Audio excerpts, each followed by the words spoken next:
তোমরা যারা বলছো যে দীপঙ্কর নাকি এই মেয়েটার সঙ্গে খারাপ ব্যবহার করেছে, আসলে তোমরা কি জানো ও ছেলে কি না মেয়ে? হ্যাঁ, ও তো ছেলে, ও মেয়ের সাথে ভিডিও বানায়, আর তোমরা এইভাবে না জেনে তোমরা এরকম উল্টোপাল্টা কথা বলছো। আরে না, একটুখানি হাতটা সেদিন ওখানটায় মানে চলে গেছিল, কিন্তু ও তো মেয়ে নয়, ও তো মেয়ে নয় যে একটা মেয়ের সাথে খারাপ ব্যবহার হয়েছে। ছোটবেলাকার বন্ধু না? হ্যাঁ, ও তো আমার বাড়ির পাশে বাড়ি, আমার ছোটবেলাকার বন্ধু, ঠিক আছে? দেখ ভাই, সে মেয়ে হোক আর না হোক, কিন্তু তুই তো মেয়েদের ইজ্জত নিয়ে অসম্মান করেছিস, হ্যাঁ কি না? আর তুই যে বলতেছিস হাতটা নয় ওখানে চলে গেছে, এটা হাতটা ওখানে চলে গেছে, তুই দেখ। हे प्रभु, हे प्रभु, हे हरि राम कृष्ण जगन्नाथ प्रेमानंद, ये क्या हुआ? के जो रहा है रे? এবার তোমরাই বলো গাইস, এটা বেবুলে হাত চলে যাওয়া বলে না মেয়েদের ইজ্জত নিয়ে অভদ্রতামি করা বলে? জ্ঞান দিচ্ছে। ঠিক বলেছিস। হ্যাঁ, তোমরা কেন ভুলভাল ভাবছো আমাকে?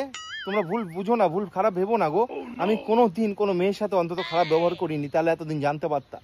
তুমি কি বাল বলবা? তোমার ব্যাপারে সবাই জানে, মেয়েরা পারো তো থুতু মারার মুখে।